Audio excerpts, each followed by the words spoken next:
रहे हैं राजस्थान समाचार। स्थानीय राजकीय उच्च माध्यमिक विद्यालय गोल में नवदृष्टि मिशन के तहत शिक्षा के क्षेत्र में नवीन सोच और विचारधारा को विकसित करने के लिए एक शाम शिक्षा के नाम विशाल अभिभावक सम्मेलन मातृ पितृ पूजन का ऐतिहासिक कार्यक्रम आयोजित किया गया। कार्यक्रम की अध्यक्षता नारायण लाल जागेटिया मुख्य ब्लॉक शिक्षा अधिकारी आसपुर द्वारा की गई।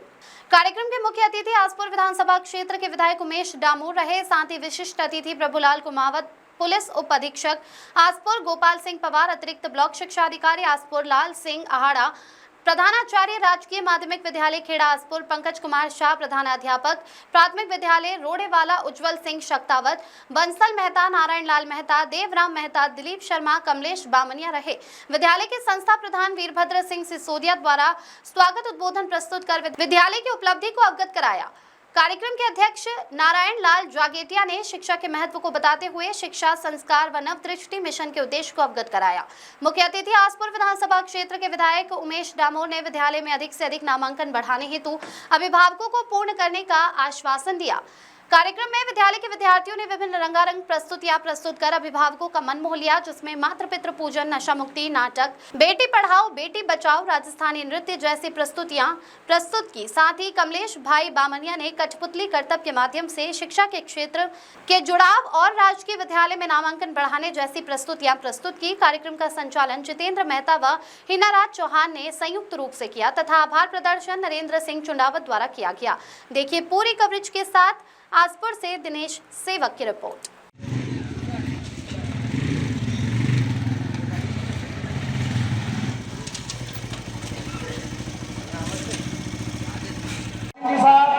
आदरणीय लाल सिंह जी साहब, और इस विद्यालय के प्रति जब कहें तब तैयार सहयोग के रूप में जिनकी भूमिका रहती है, ऐसे बसंत जी मेहता साहब, मैं आपका अभिनंदन करता हूं, स्वागत करता हूं।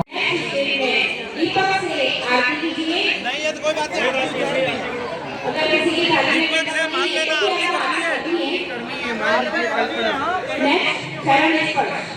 दोनों हाथों से अंगूठे को अपने दोनों हाथों से सभी नीचे झुके रहेंगे और दोनों हाथ सभी पैंट बच्चों के ऊपर रखो, ऐसे आशीर्वाद देते हुए अपने दोनों हाथों से अपने पेरेंट्स के दोनों पैरों पर चरण स्पर्श करके हाथों को आंखों से लगाइए, सिर पर लगाइए, हाथ जोड़कर प्रणाम कीजिए और अब नेक्स्ट स्टेप में परिक्रमा करते हुए सभी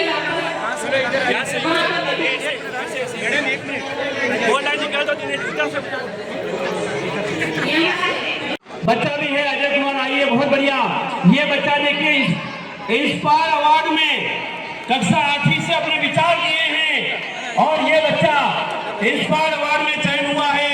हमारे मंचन अतिथियों ने खुश होकर देखिए बहुत शानदार तरीके से जोरदार तालियां होनी चाहिए इस बच्चे के लिए, जिसका चयन इसी गोल विद्यालय से इंस्पायर अवार्ड के लिए हुआ है।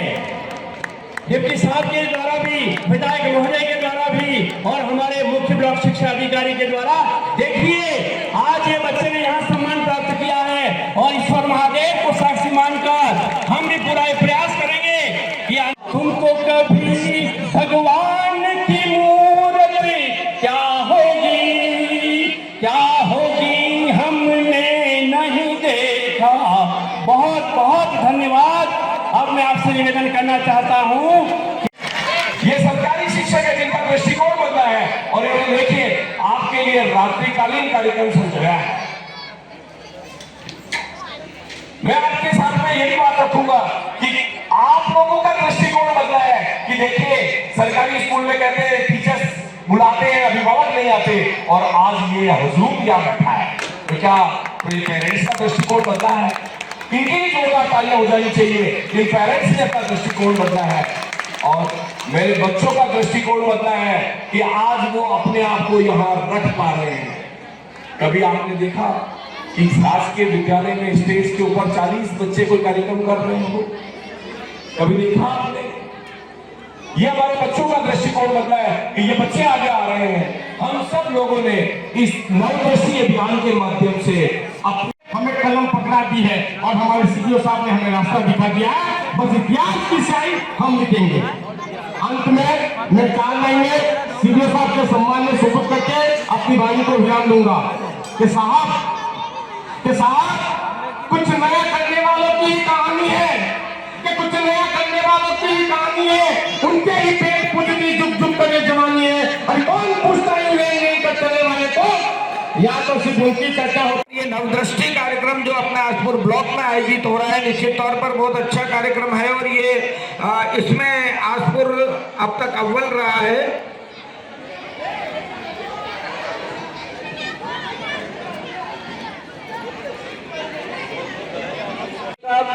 और सारे कलाकारों से भी जो इन्होंने यहाँ प्रस्तुति दी उनको भी बहुत बहुत बधाई। जो गांव से लोग पढ़ा रहे उनको भी बहुत बहुत बधाई। एक मो बड़ी मोटा बड़ी जाऊंगा असल काले बड़ी मोटा बड़े काला स्कूल जाऊं के लिए कैरियर थोड़ा लाइयो कैरियर ना एकदम ब्यास पड़ी थी बे कैरियर पड़ी बस वो आबा माते ने से उतरवा गयो के ते उतरनु ने माते माते 5 मिनट हुई थी बेई गयो क्या के काले स्कूल नहीं गयो था ते मने उतरनु ने थो करो ते काले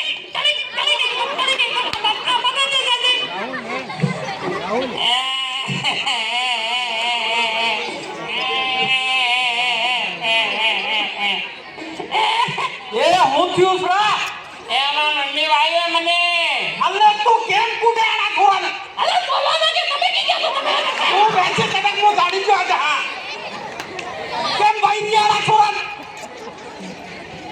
એમ બનવાની કે એમ નહીં બુડે વાહ બેટા વાહ હોય કને કોઈ દિક્કત નહીં સોનાને એમ કરીને બગાડી ગયો એ બગાડી નહીં રહ્યો સમાઈ જાય સ્કૂલે જજે જા 100 रुपए की राशि नारायण दादा बुनकर की ओर से हमें प्राप्त हुए हैं। इस मंच से बहुत बहुत धन्यवाद देता हूँ। साथ ही निवेदन करता हूँ साइंस प्रोग्राम दिन में होता तो हम सबके लिए व्यवस्था के लिए कमी रहती है और शायद हम इस तरह बैठ नहीं पाते। इसलिए मैं आपसे निवेदन करूंगा कि हमें स्कूल को कई कमरे की जरूरत है, पंडाल की जरूरत है। तो मैं आशा उम्मीद करता हूँ पूरे गांव के लोग भी हमारे बीच में बैठे हैं तो आप हमें कुछ आश्वासन देके जाए। हमारे महेंद्र भाई से मैं क्षमा मांगना चाहूंगा क्योंकि ये उन्होंने बता दिया था और मेरी छोटी बहनें नंदमन्ने और मेरे छोटे भाई यहाँ पे समस्या उन्होंने सुनाई, लेकिन मैं मेरा स्पीच फास्ट खत्म करना चाह रहा था। इसीलिए मुझे पता था कि आपको नींद आ रही हो और आपका मन से सीधी बात है उड़क भाषण आ रहा है हमें इसने होम आ गए होम उगाड़े तो इसलिए मैं क्या मेरा भाषण जल्दी जल्दी खत्म करना चाह रहा था, इसलिए मैं भूल गया। लेकिन मैं आपको यहाँ पे घोषणा करता हूँ कि ये आपका यहाँ पे 300 डॉग मेरी तरफ से 10 से 15 लाख का बनाया जाएगा।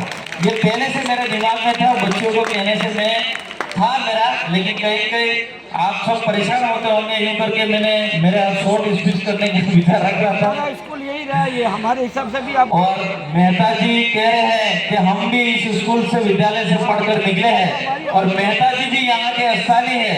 मैं उनसे भी उम्मीद करूंगा कि मैं तो 10 या 15 लाख का यहाँ पे डॉग बना दूंगा, लेकिन आपकी तरफ से भी कुछ न कुछ तो होगा और जरूर, और हम हमारी तरफ से पूरा प्रयास करेंगे। सरकारी विद्यालय के अंदर ये मैं हमारे मुख्य ब्लॉक शिक्षा अधिकारी महोदय ने बताया कि मेरे साथ ये पूरी तरह से जर्जर अवस्था में है। सब हाथ खड़ा करें कि प्राइवेट स्कूल में पढ़ने वाले कौन टीचर है वो हाथ खड़ा करे। जो प्राइवेट स्कूल में पढ़ के सरकारी नौकरी लगे वो हाथ खड़ा करो। जो प्राइवेट स्कूल में पढ़े हुए हैं वो हाथ खड़ा करो। बड़े प्राइवेट स्कूल में पढ़ने वाले सरकारी टीचर हाथ खड़े, एक भी नजर नहीं आ रहा।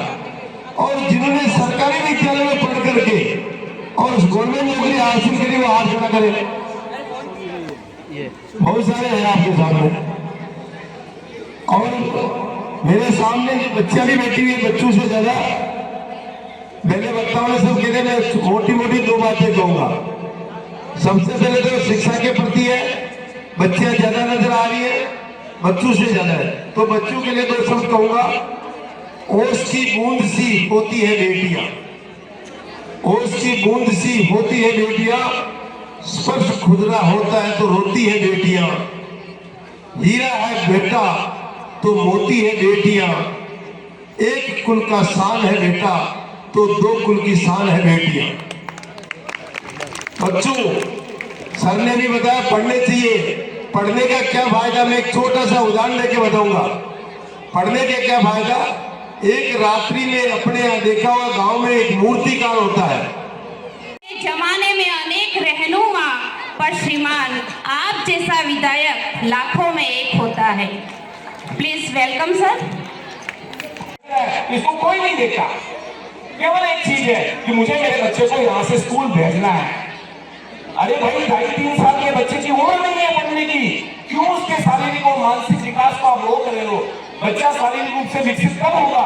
मनोविज्ञान कहता है, हम लोगों ने बाल मनोविज्ञान पढ़ा है, हमारा मनोविज्ञान कहता है, आप सब लोगों को भी याद होगा कि आप जब पढ़ते थे तो पढ़ने की स्टार्ट करने की उम्र थी 6 साल। लेकिन हम हमारे बच्चे को कब स्कूल में डाल रहे हैं?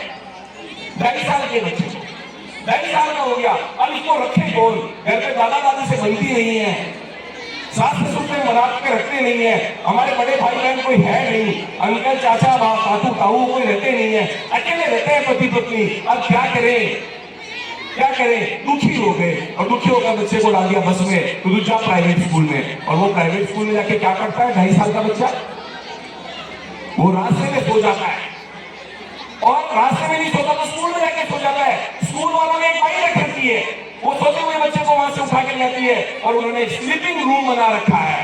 उस स्लीपिंग रूम में उस बच्चे को सुला देती है। आप उस स्लीपिंग रूम की फीस देते हो, उस बच्चे को सुलाने की फीस कौन देते हो? और जब बच्चा 2:30-3 बजे वापस आता है तो फिर वो उल्टा हुआ आता है, और फिर वो वापस से घर पे आके सो जाता है। ये हमारे बच्चों के साथ होने वाला शारीरिक मानसिक अत्याचार। हमें विचार करना चाहिए कि क्या ये ठीक है? याद रखिए, आप जो आपके बच्चे के साथ कर रहे हैं, आप भी विश्वास कीजिए, 100% गारंटी से लिख लीजिए, आपके साथ भी वही होगा। आप बच्चे से दुखी होकर उसको बस में डाल रहे हो, चिंता मत कीजिए, 60 साल की उम्र आएगी तो आपका बच्चा भी आपको वृद्धाश्रम में डालेगा। वो कहेगा क्या तू बीमार है, तेने मेरा ध्यान नहीं रखा, मैं तेरा ध्यान काहे को रखूं भाई?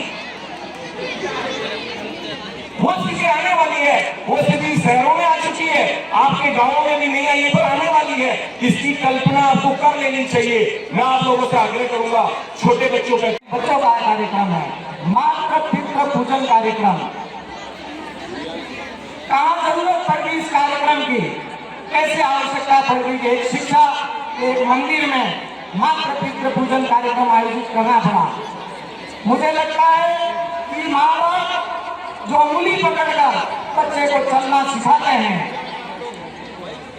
विद्यालय की दहलीज पर उंगली पकड़कर ले जाते हैं, वही बच्चा जब बड़ा हो जाता है तो वही चीजों को भूल जाता है, वो व्यस्त हो जाता है, और वो बुजुर्ग माँ बाप शायद उसका इंतजार करते हैं।